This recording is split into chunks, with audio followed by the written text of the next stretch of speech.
Friends, welcome to ABC మస్తీ. విజయవాడలో వరదలు ప్రజలను ముప్పతిప్పులు పెడుతున్న సంగతి తెలిసిందే.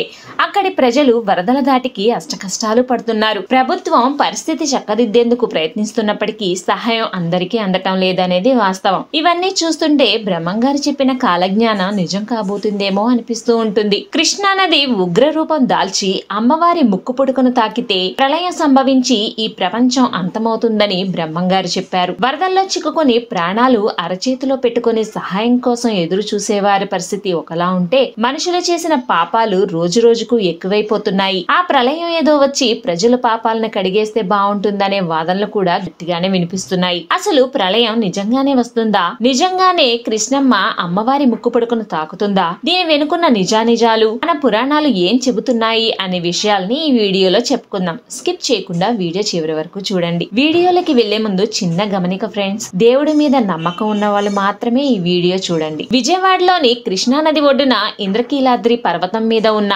కనకదుర్గ ఆలయం ఆంధ్రప్రదేశ్ రాష్ట్రంలోనే రెండో పెద్ద దేవాలయం. ఆలయంలో అమ్మవారి విగ్రహం సుమారు 4 అడుగుల ఎత్తు ఉంటుంది. మిరిమిట్లు గొలిపే ఆభరణాలు పూలతో అలంకరించబడి ఉంటుంది. 8 చేతులతో, ఒక్కో చేతిలో ఒక్కో ఆయుధంతో, త్రిశూలంతో మహిషాసురుని గుండెలో పొడుస్తున్న భంగిమలో దుర్గమ్మ ఇక్కడ కొలువై ఉంటుంది. అమ్మవారు ఇంద్రకీలాద్రి పర్వతంపై స్వయంభూగా అంటే తనకు తానుగా వెలిసిందని పురాణాలు చెబుతున్నాయి. వివరాల్లోకి వెళితే, అమ్మవారు వెలిసిన ప్రాంతం మొదట్లో పెద్ద కొండలా ఉండేది. కలియుగంలో పాపాలు ఎక్కువైపోతాయి. ప్రజలను ఆ పాపాల నుండి విముక్తి కల్పించడానికి బ్రహ్మాది దేవతలు విష్ణుమూర్తితో కలిసి శివుడి దగ్గరకు వెళతారు. అప్పుడు శివుడు సహ్యాద్రి పర్వతం మీద ఉన్న బ్రహ్మగిరి, వేదగిరి అనే కొండలలో బ్రహ్మగిరి వద్ద నేను శ్రీ మహావిష్ణువు రావి చెట్టుగాను, అలాగే వేదగిరిలో నేను ఉసిరి చెట్టుగాను కొలువు తీరుతాము. కాలాంతరంలో ఆ 2 చెట్లు నదీ రూపాలుగా మారి ఒక చెట్టు కృష్ణానదిగా, ఇంకో చెట్టు వేణి నదిగా ప్రవహిస్తూ ఉంటాయి. వాటిలో స్నానము చేస్తే ప్రజలు పాప విముక్తులు అవుతారని పరమేశ్వరుడు ఆ దేవతలకు చెబుతాడు. అలా ఆ 2 నదులు ఉద్భవిస్తాయి. ఆ విధంగా ఆ 2 నదులు ప్రవహిస్తూ సతారా అనే ప్రదేశంలో ఒకటిగా కలిసి కృష్ణవేణి నదిగా మారుతుంది. వేగంగా ప్రవహిస్తున్న ఆ నదీ ప్రవాహానికి అమ్మవారు వెలిసిన కొండ అడ్డు తగులుతుంది. కృష్ణవేణి నది చాలా వేగంగా వచ్చి ఆ కొండను ఢీకొడుతుంది. అప్పుడు నీటి అల ఒకటి వెళ్లి దుర్గమ్మ తల్లి ముక్కు పుడకను తాకబోతుంది. అప్పుడు అమ్మవారు, నువ్వు నా ముక్కు పుడకను తాకవలసిన సమయం ఇది కాదు. నువ్వు నా ముక్కు పుడకను తాకితే ప్రళయం సంభవిస్తుంది. ఇది కలియుగాంతానికి సూచన.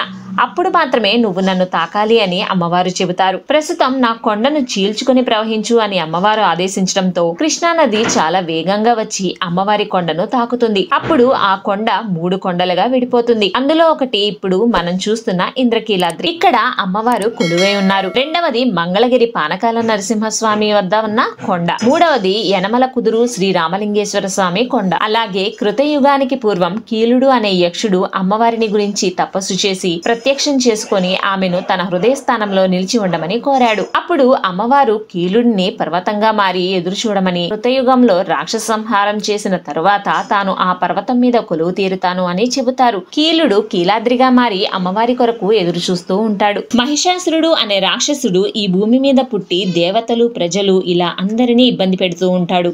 తపస్సు చేసే వాళ్ళు తనని ఏమీ చేయకుండా ఉండేలా మహిషాసురుడు బ్రహ్మదేవుని నుండి వరాన్ని పొందుతాడు. దాంతో ఎన్నో శక్తులు ఉన్న దేవతలందరూ ఎప్పుడో ఒకప్పుడు తపస్సు చేసేవారు.